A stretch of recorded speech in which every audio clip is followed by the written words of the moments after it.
My name is Traci Mefford, and I am an alcoholic.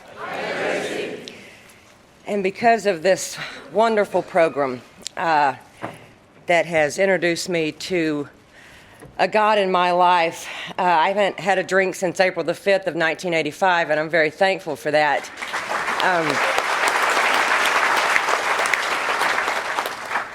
I don't think I said I hate Italian. I think I just said I didn't care for it a lot, but that I would find some spaghetti or something if I needed to. So,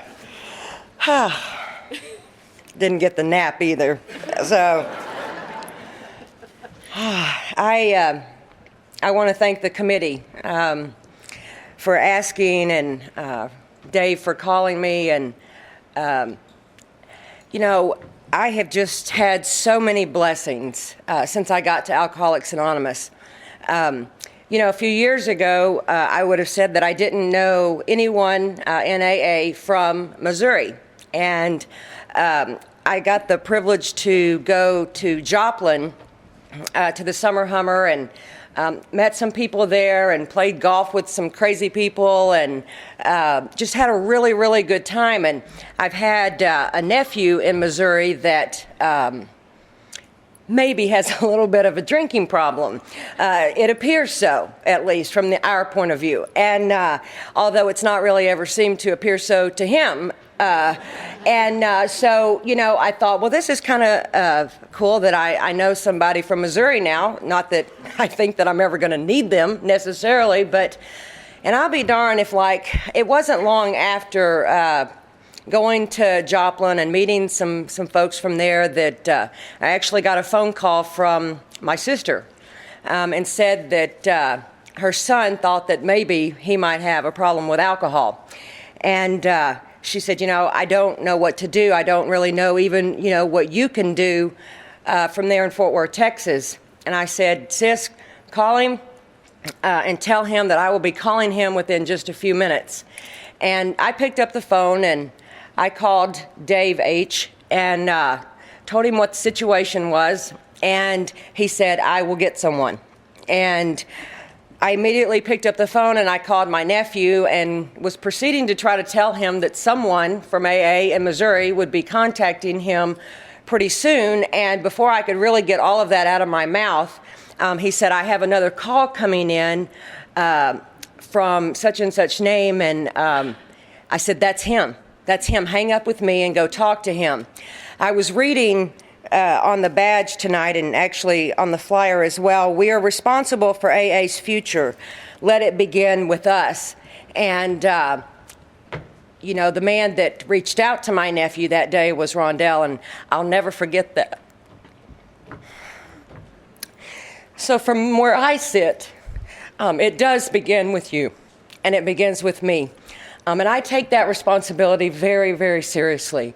I think about the people that were here when I got here in 1985, and there's a lot of those people that aren't here anymore, and a lot of them have died and maybe moved to some other areas. And I look at the women that are ahead of me in this path now, and my sponsor, and and she's terminally ill, and that day will come for that. But, it's like there are so many people ahead of me, and I think sometimes I can take that for granted, and I can know that I can pick up that phone at any time and call one of them to tell me, hey, where was that at in the literature? I know you told me that last year and last week, but where was that again? And, I think it's really kind of hit me over the last few years, the responsibility that I need to be stepping in and undertaking, and understanding that, it's been really great that I have those ahead of me, and will continue to have those ahead of me to direct me and to guide me, but also the sense of responsibility that I have for making sure that those ones that are coming up behind me, that they know our literature, and that they are willing and able to be there for Alcoholics Anonymous. It's amazing when you kind of hang out with your people. I think one of the reasons fellowship is so great is that sometimes you find out things about sponsees didn't know. And we were sitting at dinner one night, and I made some comment about getting a phone call in the middle of the night, and one of my sponsees popped up and started laughing. She goes, I'd have never heard that phone call. I turn my phone off at night. My sleep is important to me. Really? Really? Not right then, not in front of everyone, but on the way home, I'm calling. Be sure that that phone is turned on. Be sure that it's right next to your bed. Be sure that if I need to call you at 2 o'clock in the morning, that you're picking up the phone. And I'm just so grateful that I've had members not only tell me what to do, but take my hand and show me. And I'm so forever, forever grateful for that. You know, on page 164 of our book, it talks about some awesome things, and it says that our book is meant to be suggestive. We realize we know only a little. God will constantly disclose more to you and to us. Ask him in your morning meditation what you can do each day for the man who is still sick. The answers will come if your own house is in order. But obviously you cannot transmit something you haven't got. See to it that your relationship with him is right, and great events will come to pass for you and countless others. This is the great fact for us. So I hope to be able to share just in a little bit of a general way what it was like, what happened, and the great events that have come to pass for me.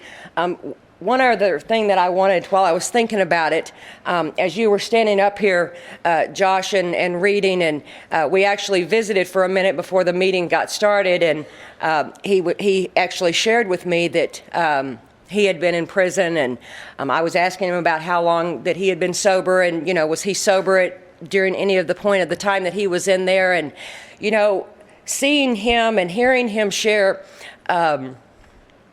his experience, seeing him looking the way that he does tonight, all dressed nice and in that suit and in that tie and getting up behind a podium to be of service to Alcoholics Anonymous, it gives me so much hope for that son of mine that's sitting in prison, that maybe one day, he can be like you.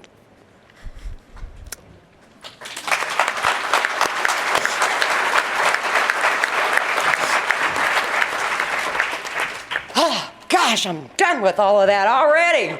Oh, okay. East Texas. I'm an East Texas girl. I grew up, was born in Shreveport, Louisiana, but got to East Texas, and so I talk weird. Everybody in my husband's family makes fun, and, you know, they jest a lot. That the other day I was in a conversation with my husband, and I really wasn't thinking much about what I was saying, which is pretty normal for me. And what I said was, you know, I thought I was further along on that than I was.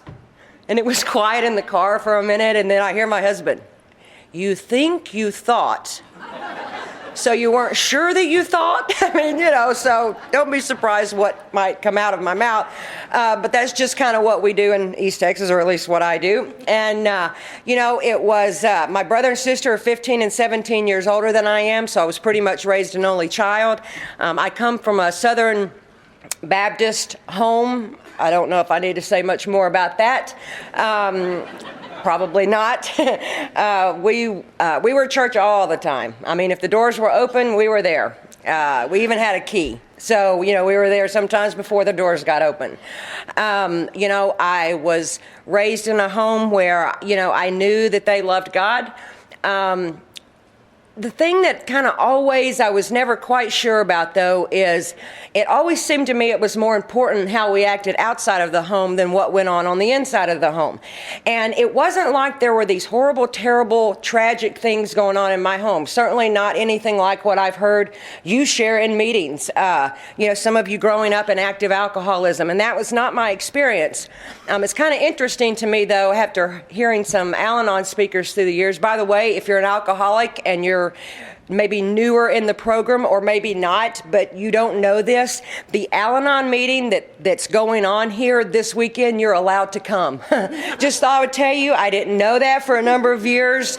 And from the attendance at Al-Anon meetings that I come to in conferences now, I don't think that some of you might know that you can attend, but you can. Sometimes they're the best speaker the whole weekend. So, you know, I'm just saying. So anyway, I grow up, but my family turns out was affected by alcoholism. My mom's mom and dad both drank. There was alcoholism in my dad's family, and we talk about it. We hear it talked about at least being a family illness, a family disease, and how it affects everyone in the family. And it certainly affected, obviously, the people, my mom and dad.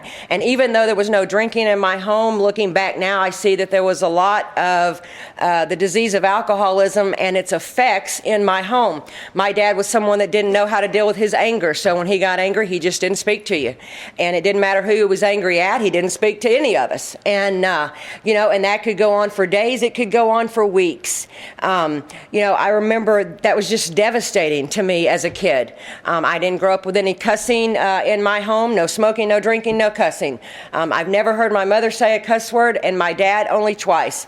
Both of them were in reference to me. I do tend to even make the best of men tend to cuss when I'm involved, and that has not necessarily stopped either. But I'm growing up in this home. My mom, she's a stay-at-home mom. Would have preferred probably for her to go on to work. I love my daddy. I was definitely a daddy's girl.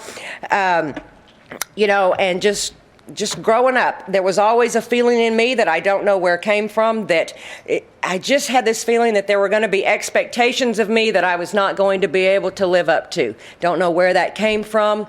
I really don't even think it was anything that they did or said as far as my parents. Just somehow it was in there within me. There also seemed to be within me, which I don't still to this day necessarily understand where it came from, but just a huge amount of fear. Fear about what you thought of me, fear if you thought of me at all, fear if you didn't think of me. Just totally consumed in fear. When I found the alcohol at the age of 12, I was going to my best friend's birthday party, and that's where I had my first drink. And the magic of alcohol happened for me immediately. When I took that first drink, once I got past how bad it tasted and took a couple of more swigs, the most amazing thing happened. And I think Doctor's Opinion describes it better than I can when it talks about the sense of ease and comfort. And still to this day, when I read through that part of the book with somebody new, it still makes me take this really deep breath, like, because that's how I felt when that alcohol got into my system. All of a sudden, it wasn't important to me whether you were thinking about me, whether you weren't. I was sure you were now, though, and I was also certain that it was good. And, things were just great, and I was just the life of the party, and I had a great time. I blacked out on my very first drunk, so I didn't know that was unusual. I got up the next morning, and man, all I could think about was, when am I going to get to do that again? It was just the most amazing thing. At 12 years old, I did not become a daily drinker at all, but I can tell you from that moment, for a very long time, my life and my thinking revolved around alcohol. If it wasn't the actual drinking of it, it was the planning it, it was the staying out of trouble so that I could go out on the weekends and drink it. Who's going to buy it for us? I mean, it was a big production, to get drunk at 12, and I loved every second of it.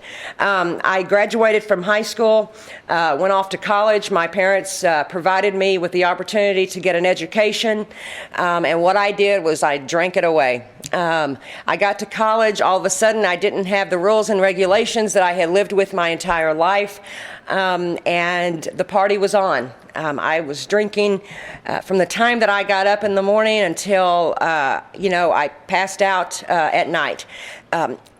Everything's very hazy when you're a blackout drinker like me. All I know is that at some point I was going to school, and then at some point I wasn't going to school anymore. At some point I was a cocktail waitress.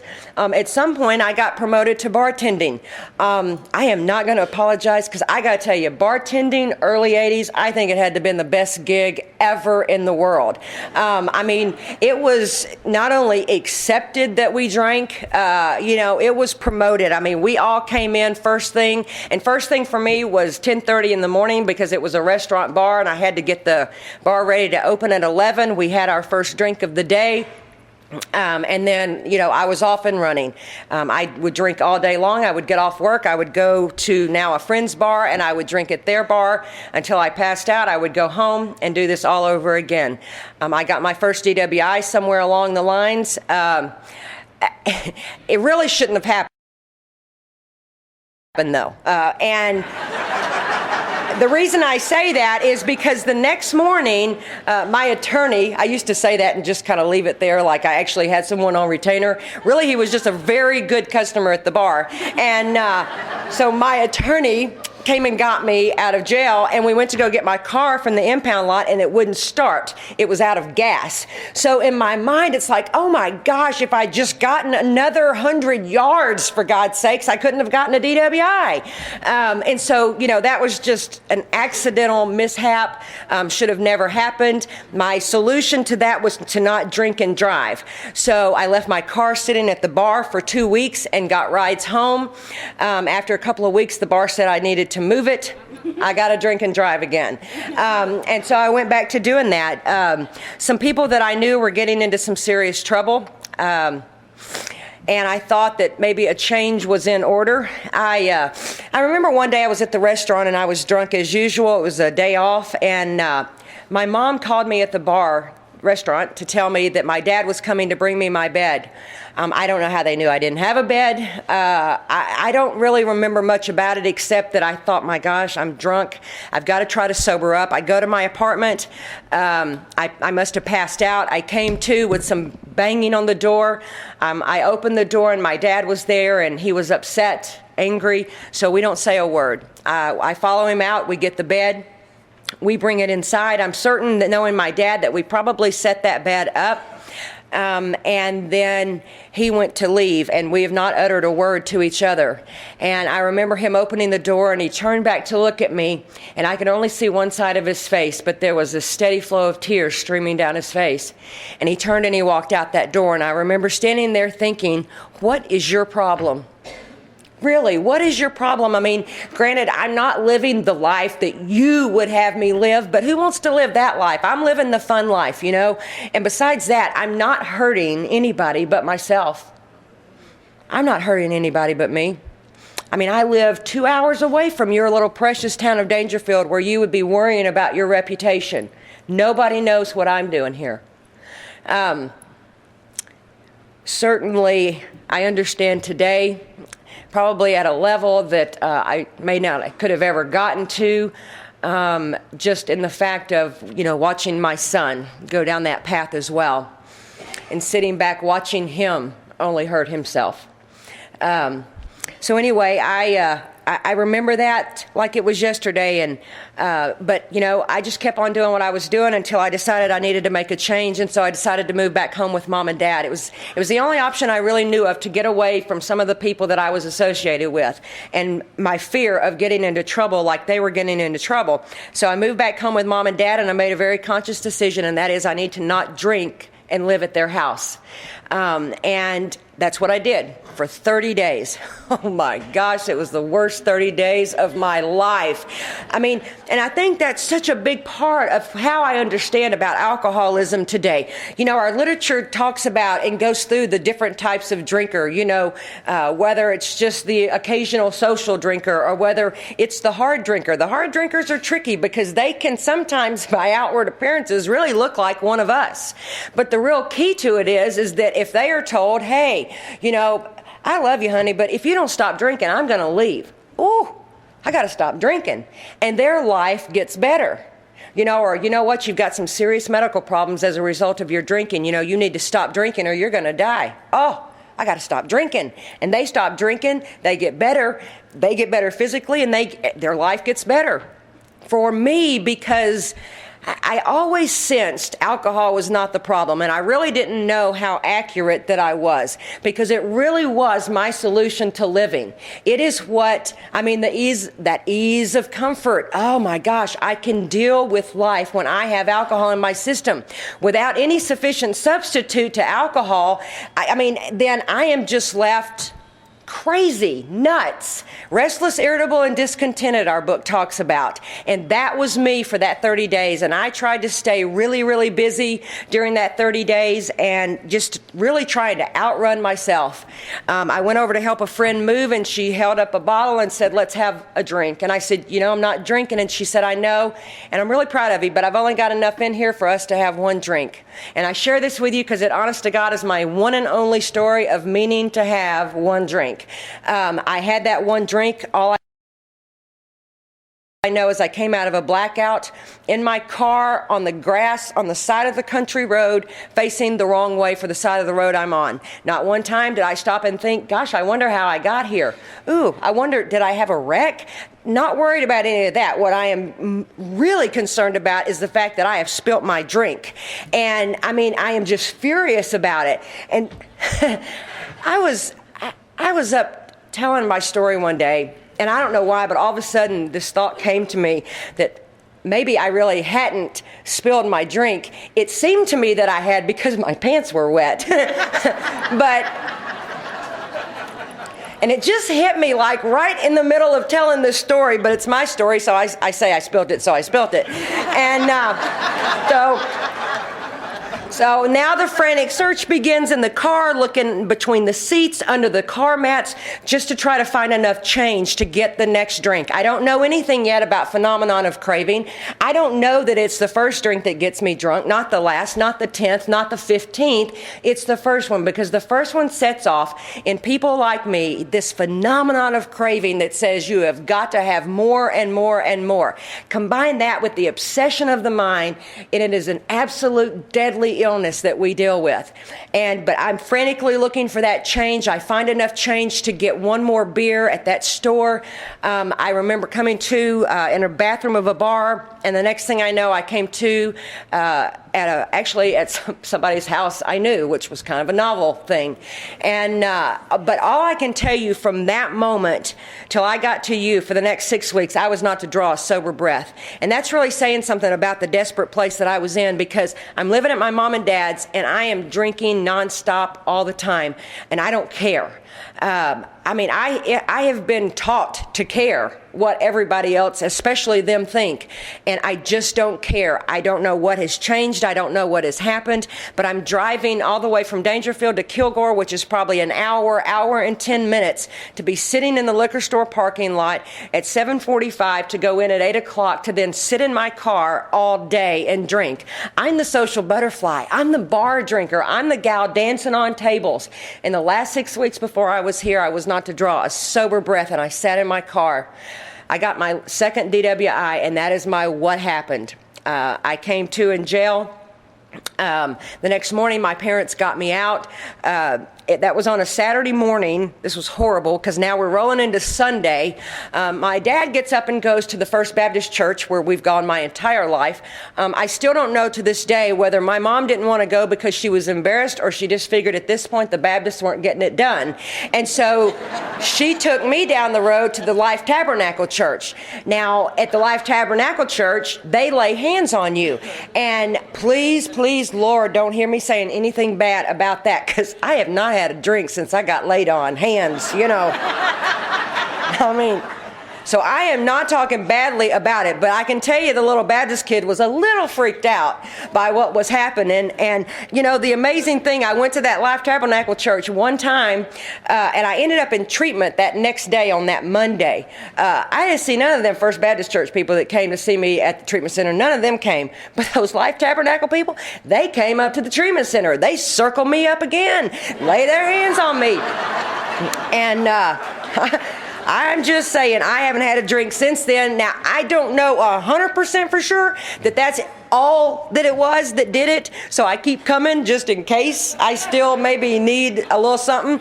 But who knows? There's some powerful stuff out there. And what happened is on that Monday, my mom drove me to Kilgore to go to school, and I couldn't get out of the car. And God literally took over. And what I heard myself saying to my mother is, if I get out of this car, I'm going to drink. She freaked out, drove to a payphone, looked in a payphone phone book, found the closest psychologist office she could find, and we drove straight there. And by 6 o'clock that evening, I was in PNS Hospital in Shreveport, Louisiana, in the detox ward. I'd have been there sooner, but we had to go shopping. I had to look good, you know. I'm going to rehab, and but I'm still Jess and Betty Wilson's daughter. And I mean to tell you, I had some fine clothing for treatment. I had dresses and slips and hoses and heels for family week, you know, to make sure that I was looking good when they were there, especially. You know, that's not even really the silliest thing to me. The silliest thing to me is the fact that I actually wore it. I mean, I don't know. And so anyway, so I go to treatment, and 30 days in treatment, I'll tell you the most amazing thing that happened to me in treatment. Number one, they took me to meetings of Alcoholics Anonymous and introduced me to you. Number two, while I was there, every Friday night they had a meeting where while I was there, it was a husband and a wife typically that came. Where one would get up and share their story for 30 minutes, and then the other one would get up, and it would be an AA member and an Al-Anon member. It so happened that during that month, all of the people that were there were from the same home group. The Al-Anon group met at the same place that the AA meeting did. I love that because that's family recovery. I just absolutely love, you know, having that Al-Anon meeting at the same time that closed AA meeting is happening. We would all get together then and go fellowship after the meeting. And, you know, for my first AA birthday, I had so many, you know, handmade gifts that the Al-Anon, you know, family members made for me at my birthday celebration on my 1 year. But you know, that was what the gift was. And I got out of treatment, and I immediately found that home group that they went to, and I made it my home group. And I don't think I told you, but I met a guy in treatment, and we got married at 15 months of sobriety. I don't recommend that. I'm not one of those people that goes, well, you know, I did that, so I really can't say for you not to do that. No, I absolutely tell people don't do that. I have experience that says there's good reason why they tell you not to do that. Sick attracts sick. Do not ever think, and I don't care if you've got 10 years of sobriety, do not ever think that sick and healthy is going to equal healthy. It just doesn't. As a matter of fact, what I came to find out is that if they are sick and they're attracted to me, that means I'm sick. You know, and I found that out because I had a very loving sponsor that I went to at one point and said, hey, you know, so-and-so asked me out and I'd really like to go out with him. And she said, no, you're not ready to go out. And I said, why? And she said, because he asked you out. And if you're sick enough for him to be attracted to, then he's too sick for you to go out with, if you can keep up with that. So anyway, but obviously that's what I did. We got married. We moved to Atlanta, Georgia. We got pregnant, I don't know, 3 months later. It's what you do, and we're the happy little picket fence AA family. How cool. We met in treatment. We're just the little happy family, and we're going to meetings all the time. And I'm 5-6 months pregnant, and my husband calls me to tell me that he has relapsed. I am furious. Not for him, not for him, like, oh my gosh, I'm so sorry. How did this happen?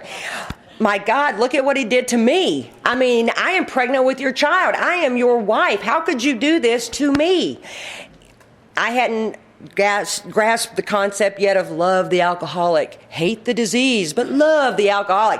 I hadn't got there because as far as I was concerned, he did this to me. I made even though by outward appearances my marriage was not done, because I continued to we lived together. We stayed in the same house. We had baby. But the moment that he told me that he had relapsed, I was done. I was just done. I'm one of those people, you hurt me once, shame on you. Hurt me twice, shame on me. I don't put myself emotionally in a position to be hurt again. That would be on me. So I shut down basically in that relationship. I used to kind of make it sound like that the reason that relationship didn't work is because he relapsed. The truth is that I'll never know. I never gave it the shot of working. The day that he called me and told me that he had relapsed, he went to a meeting and he reestablished. So I'll never know. All I know is that it was over for me. It took me 6 months to get him out of the house because I don't want to leave. That'd make me look bad. He needs to go. He's the one that relapsed. He needs to walk away from the home. Took me 6 months after Aaron was born to get him gone, but I finally got him there. And that afternoon I had a date. I don't know that I don't know how to be by myself. I don't know that. I don't know that really what that means is that I'm extremely, extremely sick. I ended up in a relationship with another one of us. Let me just say, I am married to my third one of us currently. And there are some really awesome guys with integrity, some of the most incredible men that I have ever met in my life. I have met in Alcoholics Anonymous, but there are some really, really sick ones too. So just be very careful. And I'll tell you the other thing that I found interesting. This third one that I married, it was the first time that my sponsor and my parents were both happy. So the first time, my parents were a little leery and my sponsor wasn't happy at all. The second time, my parents were absolutely not happy, and well, actually, neither was my sponsor then either. So I'm just going to try to get this so that you can't use this same justification, but well, they just don't understand him. They don't know him like I know him. If those are the kind of things going on in your head and all the people that you love and love you are shaking their heads, pay attention. But I didn't, the second one I didn't marry, but it was the most physically abusive relationship I've ever been in my life. And I did that stone cold, one day at a time, not drinking in Alcoholics Anonymous. I had learned how to talk a very, very good program. You listen to me in meetings and it sounded like I really, really had it together. But the truth is that when everything was going my way, everything was great. Absolutely great. It was only when things were not going my way, when I couldn't seem to get things under control, when I couldn't seem to get people to do what they were supposed to be doing, it was when the rubber really met the road that I had nothing. I had nothing to draw from in the way of tools of how to get myself out of it. Did I have a sponsor? Yes. And the only thing I think that saved me during that period of time is the fact that I would be extremely honest with her. I didn't do what she said to do a lot of times, but I was always very honest with her. Call her up. Hey, Spons, just want to let you know, sliced his tires. Yep, sure did. Nope, not just one, got two of them. Just thought I'd let you know. And I'd hang up the phone. I'm just, whatever I did, I'm telling her about it. I had so many amends to make, after I got sober. It was ridiculous. But I'm being honest with her. I'm not doing what she's telling me. And see, there's this other thing. I told you I was raised in that Southern Baptist home, and I knew of a God. I was introduced to a God. In June of 1980, in that First Baptist church, I was standing in the choir loft, and a man came in that church, and he had lots of guns. He had clips of ammunition, he had handguns, he had big guns with bayonets on the end of them, and he came in that church, and he shouted, "This is war." And he turned and he just started firing in the church. Just started firing. When it was all said and done that day, there were 5 that were killed and several others that were injured. One of the ones that died that day was a 7-year-old little girl named Gina Lynham that I had babysat the entire summer before. It wasn't that tragedy that caused me to have a problem with God. It just wasn't. If you've been in AA any length of time and you've had something happen that's really difficult in your life, to watch this fellowship surround and pick you up or carry you if need be through things is an incredible thing to watch. It's amazing. And that's kind of how it felt when this happened at our church. People were really trying to help us and to be there for us. It took probably 18, 20 months before this guy got back to Dangerfield to get ready to stand trial. There was a woman going to see him every day. One day she came out and she said, "Praise God, he's been saved and he's going to heaven." Now, based on what I had been taught growing up in that church, if what she said had indeed happened, then he was going to heaven. And I could not reconcile a loving, caring God to a God that would allow that man to be in heaven where I knew that Gina was. I just couldn't get there. Weak Gnostics talks about trying to go from that, from that boat of reason and trying to desperately to step out onto that shore of faith. And what a difficult step that is for us.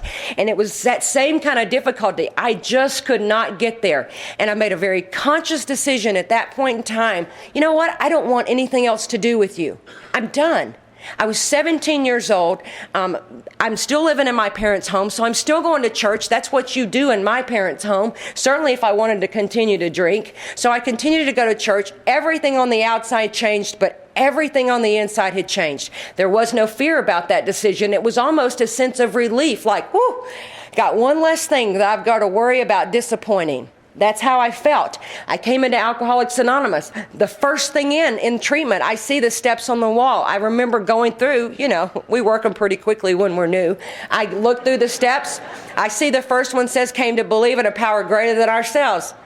Who are you trying to kid? Maybe that kid's in full some of you dodos out there, but I am Southern Baptist. I know exactly who you're talking about. You're talking about God. And as a matter of fact, if you go on down and read step 3, they actually say God on there. So it was like those might cause me a bit of trouble. But let me look on and, I finished the rest of the steps while I was in treatment. And so I get out of treatment, I go and start working with a sponsor, and she informs me that no, we haven't. But now I've got a real issue because I'm thinking I cannot work steps 2 and 3 because I do not have a relationship with God, nor do I want one. The other thing, by this time I've got a few months of sobriety, and I'm thinking to myself, I hear people saying that they pray every morning and ask God to help keep them sober, and that they thank Him every night. Hallelujah, they're sober another day. Well, I'm not asking God every morning to help keep me sober, but I'm staying sober. The one thing that I knew is that when I hung out with you, I was staying sober. I really believed that me on my own, I would drink. So you, and I even heard it in a meeting, God, G-O-D, group of drunks. And so you became my first higher power. And it absolutely worked. That group of drunks later were to give me good, orderly direction. Again, I'm figuring I got a God. It's just a little different than the one I grew up with, but I'm hanging out with you. I'm staying sober. Okay, that'll work. And it works until it doesn't. And unfortunately, I can't tell you when it's going to necessarily stop working. Our book says there is one power. May you find Him now. And I know today that for me that meant that I was going to have to get a honest to God higher power of my own. And it was not going to be able to be you. Used to the magic would happen. I would feel bad. I would go to a meeting and I instantaneously felt better. I would feel bad. I would pick up the phone. I would call my sponsor. I would talk to her. Instantaneously, I felt better. That quit working. I'd go to meetings and I still felt horrible. I tell you, the other God that really got me to where I needed to be was gift of desperation. Because when I got desperate enough was the night that I fell to my knees, rocking back and forth in so much emotional and spiritual pain that it felt physical. And that night, when I was out of all other options, I reached out and I said, God, please help me. I'm 5.5 years sober when I say this. And man, did He ever. Some amazing things started happening in my sobriety. For the first time, I really knew that I had plugged in. That night that I fell to my knees, the most amazing thing, I picked up the big book. It probably still cracked at that point. It's not a good sign if your book cracks. Just in case you don't know, it means you don't open it much. And I hadn't. I'm certain at some point a sponsor probably pointed me here, but that night it seemed to me that God pointed me to this area of the book. We found that God does not make too hard terms with those who seek Him. To us, the realm of spirit is broad, roomy, all-inclusive. Never, it's a huge word, never exclusive or forbidding to those who earnestly seek. It is open, we believe, to all men. And for the first time in my sobriety, I thought maybe that means even me.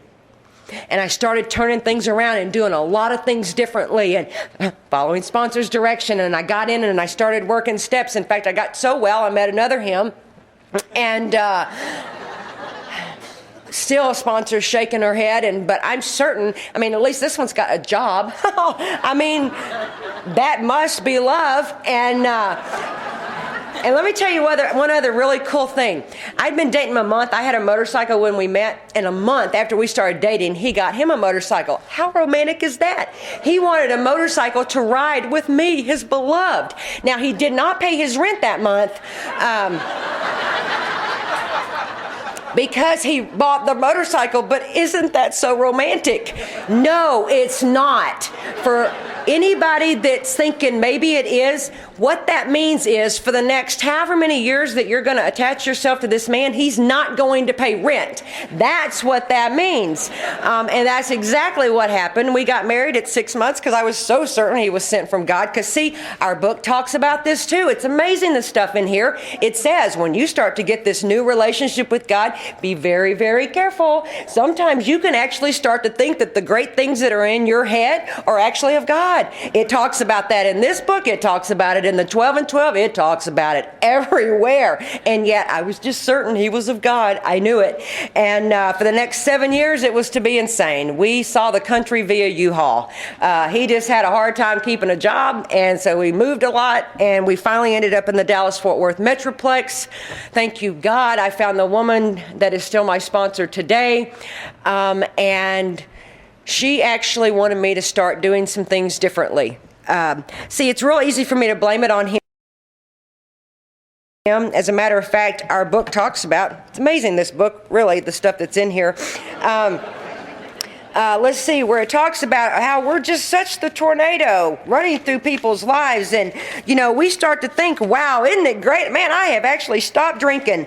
It's just a wonderful thing. I'm still really stinking all over the place. I'm making decisions based on self. I'm not paying any attention to anything else. But hey, isn't it great? I'm not drinking.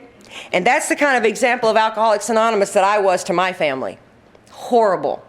They're watching me. Okay, maybe she's not drinking, but God, look at her life. It's insane. It's insane. And yet I sit back and I look at them and I go, they're judging me. You know, if they could just learn to accept me, if they could just learn to love me for who I am, if they could learn to just accept me, have that unconditional love that people in Alcoholics Anonymous give, that's on them. They should be treating me kind no matter what.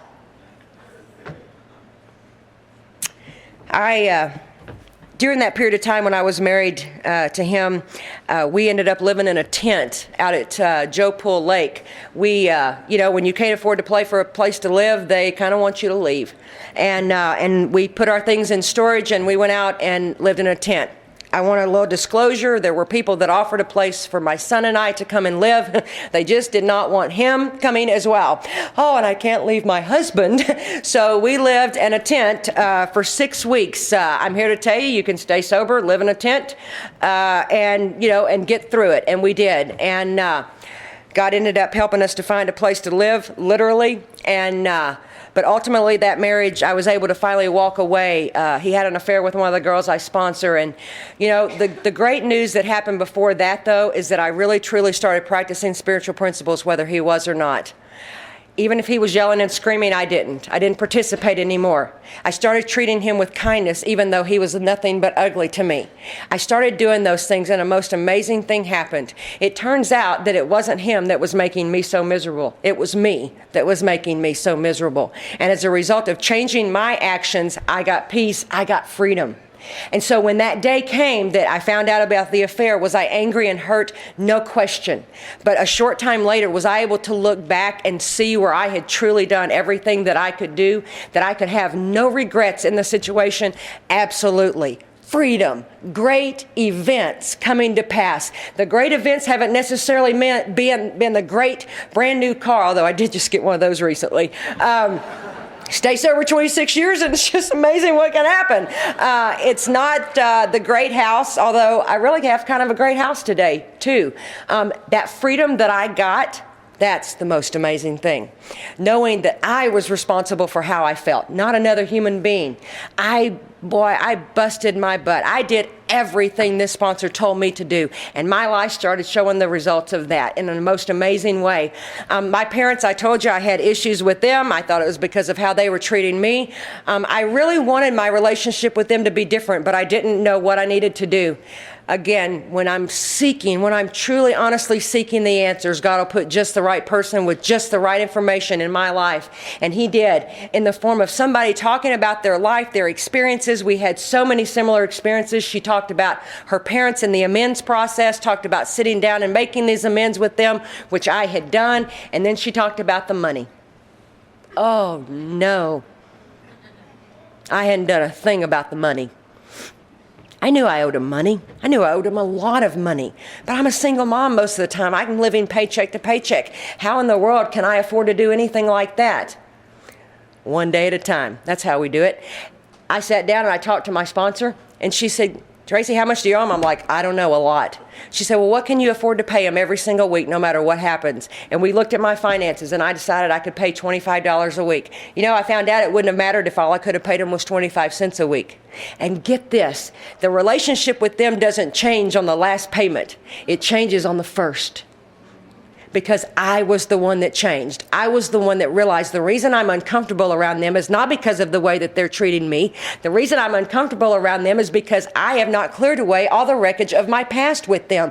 That's why I'm uncomfortable around them. Got nothing to do with them. And so again, the freedom, the great event that came as a result of doing the next right thing that you guys talk about in Alcoholics Anonymous.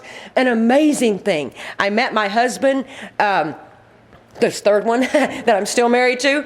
Some of you actually may have heard him in Branson this past November, October. I think it was October, and he is an amazing man. And you know, we did things a lot different this go around than I ever had before. And you know, my sponsor had some rules. I said, no problem. You know, when I was at that desperate place and said, I'll do whatever you tell me to do, anything you tell me to do. Just a short year later, you want me to do what? I mean, because let me tell you, you're going to agree with me. I know. No sex for the first 6 months. I was like, that's not a problem. It is never a problem till the first date. But before that, it's never a problem. And I thought, that's not a problem. And she said, no, that includes no hugging and no kissing.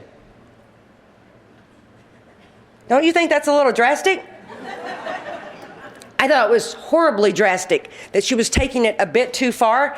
I argued with her. I tried to convince her. You know, in the third step in our book, it's really great. It talks about how we're determined to get our way. And we'll go about it real nice and sweet. And when that doesn't work, we'll get ugly. And, you know, I tried every which way. And it took a woman that had been my sponsor for 8 years to say to me, Traci, you will either do what I tell you to do in regards to this, or I will not sponsor you anymore. Why did it have to take that? I mean, look at everything I had gotten up to this point by following directions. But one more time, I'm hanging on to self. I'm hanging on to what I want. But you know what? I followed her directions. I followed them. I complained about it for quite some time, but I followed them. At about 4.5 months into our dating, and let me tell you, when you can't touch, kiss, nothing, there is not much left but talking. I mean, talking and more talking. Doug said to me, I am not going to see a movie with you until I can put my arm around you. I am not going to put my arm around you in the movie, and then we get in trouble. I'm just not going to do it. So we're not going to see any movies. So we like bowled, putt-putt, talked, and for God's sakes, we talked about everything. It was amazing. Everything. We talked about if one of our parents was to die, would you be okay with them coming to live with you to take care of them? We talked about, you know, with children, what do you think is appropriate discipline? We talked about, hey, you know, as far as my meetings are concerned and your meetings are concerned, you know, where do we stand with that? What are our values and principles? What are the things that mean the most to us? We talked about it all. I can honestly tell you to this day, married 12 and a half years now, together 13 and a half years, and I have not learned anything of significance since the first 4.5 months that we dated. That's how I know how to find out about relationships, to get to know somebody. Because that pounding of the heart, you know, and when you start sweating, when you see somebody across the room, that's not it. It's just not. It's lust. It's a physical reaction. What's going to happen on the days when things get tough? I've seen couples that looked like they were just great for each other, and then they had kids, and everything fell apart because they are on such different ends of the spectrum where discipline is concerned. We talked about everything. At 4.5 months, my sponsor called me up. She goes, "Oh, by the way, you and Doug can hold hands and kiss." Click. I didn't even say goodbye to her. I picked up the phone and I called Doug. I'm like, "Get over here right now." And he's like, "Why?" I said, "We can hug and kiss." He said, "I'm on my way." And we did. We didn't talk that night. We hugged and we kissed and we hugged and we kissed. Later, I say to my sponsor, I wait a couple of weeks. You got to make sure that that new direction is got a good foothold before you try to question it. And I said to her, "You know, it was only 4.5 months. It wasn't 6 months. Why did you let us hug and kiss?" And she said, "Traci, for the last several years, you have followed every direction that I've given you. And you'll do what I tell you to do. But it doesn't necessarily mean you're changing." She said in the 6th step of the 12 and 12, it talks about that this is the step that separates the men from the boys. You know what the difference between the boys and the men are? At the end of the chapter, it tells you. It says that the boys are after a self-determined objective, where the men are about the perfect objective, which is of God. See, I think I know what's down the road for me. I think I know what my life should look like. So therefore, I determine what actions that I need to take to get there. And I've done that over and over, making decisions based on self that later put me in a position to be hurt. Over and over again. I don't know what life's got in store for me down the road. Doug and I did get married, and everything was going great, and we did what we were supposed to, and then my dad fell off the roof of his house, and he was to be in a coma for the next 3 months, in the hospital for 6 months. Everything is crazy and insane, and in the process of that, I went to the hospital one day to be with my mom and dad again, and my mom had this card for me, and it was a thank you card, and it said, "Traci, I just want to thank you. You've given me the most precious gift of any of my children, and that is the gift of your time. Words without actions mean nothing, but your words mean something today because you follow them up with action. As a final gift, I want you to know that there's no longer a sheet of paper at our house with an amount on it. So do whatever you need to do, a check mark or a gold star, because your financial debt to us is paid in full." And it wasn't even close to being paid. Not at all. And I say to my mom, "Look, hey, I really appreciate it, but I really want to keep paying you this money. I mean, I should have been paying it to you all along, and, I'm okay. We're okay. Let me keep paying it, especially with everything going on right now." And she turns and she looks at me and she said, "Traci, it was never about the money." I still didn't get it. I still did not get it. My parents, when I thought they didn't love me unconditionally, they always did. You know what they didn't have for me? Respect. How could they? I hadn't taken respectable actions where they were concerned. In my household, you do what you say you're going to do. You pay back money that's owed. That's the things that I was taught in my family. They just didn't respect me. And you know what? Forget the money. All the other things, those decisions based on self, they didn't have any respect for those either. Who would?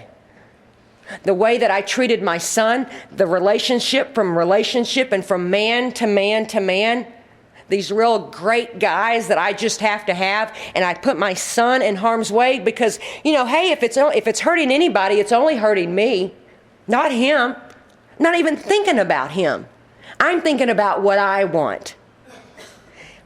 I got to hear about some of the damage later on in some of those relationships that was caused to my son. I also set that son down when he was 9, and I made amends to him, and I followed my sponsor's direction, and I talked to him. I asked my son a few years later, there was one point where he had some clean time, and I said, "Do you remember me making amends to you?" He told me what I had on, clothing-wise. He told me what he had on.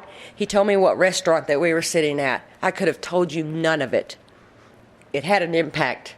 It had a great impact on him. But even more so, It had a huge impact on me. Our book says, right after the pardon, the amends, it says, but this is not an end. It is just a beginning. So we make these amends, and then what is my job, especially where this child is concerned? To be the best mother that I can be. To actually put him ahead of me. For once in my life, put somebody else ahead of me. And I started doing that, and I became an awesome mom to that son. Damaged, yeah, I did it. But I did the best that I could to write it and do the best that I could to be the best mom. I've told you, I started off talking about my son's in prison. And it breaks my heart. But I am so grateful for the 12 Steps of Alcoholics Anonymous, because they have given me the freedom to just love this child. To be able to just love him, to not judge him for the most part, to not be angry at him for the most part, but to not also have to save him. To let him be able to hit his bottom the way that he needed to hit it, without me trying to get in there and thinking that, oh my gosh, this is all my fault. Because that's what I think left to me. I'm so self-centered, I still think it's about me, and it's not. Thank God it's not. I love him. I'm hoping that I'm going to hear a word pretty soon that, hey, I've been given 30 days and I get to get out. I'm hoping to hear that soon. And this son that I saw actually get some clean time. He became a father. He made me a grandmother. And this precious 8-month-old baby that he leaves at home to go to the bar. Boy, talk about letting go. I had learned how to let go of him, but wow, what about this baby? Somebody's got to stand up for her. If I stand up for her, am I standing against him? Maybe.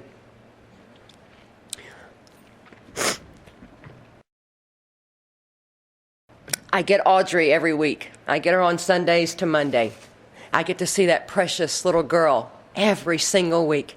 And as much as I enjoy her and I am her Momo, I don't really get that because I was Mama for a long time, but then my husband became Pawpo, and now, so since he's Pawpo, I'm Momo. Anyway, don't quite know how that happened. I thought I was a lot more important than Pawpo was. But, it's like I've got this precious girl, and it just breaks my heart at the same time of what my son is missing. But you know what? I see somebody like Josh and I think anything is possible. He's got the opportunity to get out and to become the father to her, to become the man that he needs to become for him and for God. But even when he gets out, it's out of my hands. Not my business, not my job. How can I love you? How can I support you without doing it for you? That's what I know today. I told you, I don't know what life's got in store. Doug and I went through a lot of difficulties there for a while. We went through my dad's injury, my son's insanity, and we lost ourselves in that process, and we ended up separated for 6 months, and it was a very difficult time. But because of the principles of this program, we were able to bring that marriage back together, because it was never God's will that it break apart to begin with. I'm going to tell you the biggest gift I got during that period of time. I was so devastated. Doug was the one that wanted to leave. Doug was the one that didn't want to be married to me anymore. Doug was the one that didn't think that he loved me anymore. And I was devastated by that. And I kept thinking in my heart, God, I can't believe this is your will. I just can't get there. Please, I can't get there, and I cannot live. I cannot live the rest of my life feeling this way, wanting him, but not being able to have him. And God gave me another one of those great events, and it was this. Traci, it is not my will for your marriage to be broken up. But should he take those actions, should he follow through, I will change your heart. I will change the desires in your being. That's the God that you gave me. Amazing. My dad died. You walked me through it. I was able to be there for my mom. You were there for me. I'm there for my mom. She knows. She counts on me today. Amazing. Great events. That child of mine, who knows? But one day at a time, the pages continue to turn in this life, and I just get to go, God, what would you have me do? And also, who would you have me be today? At the end of 164, there's this last paragraph that it finishes up after the great events, and it says, abandon yourself to God as you understand God. Admit your faults to him and to your fellows. Clear away the wreckage of your past. Give freely of what you find and join us. We shall be with you. We shall be with you in the fellowship of the Spirit, and you will surely meet some of us as you trudge the road of happy destiny. May God bless you and keep you until then.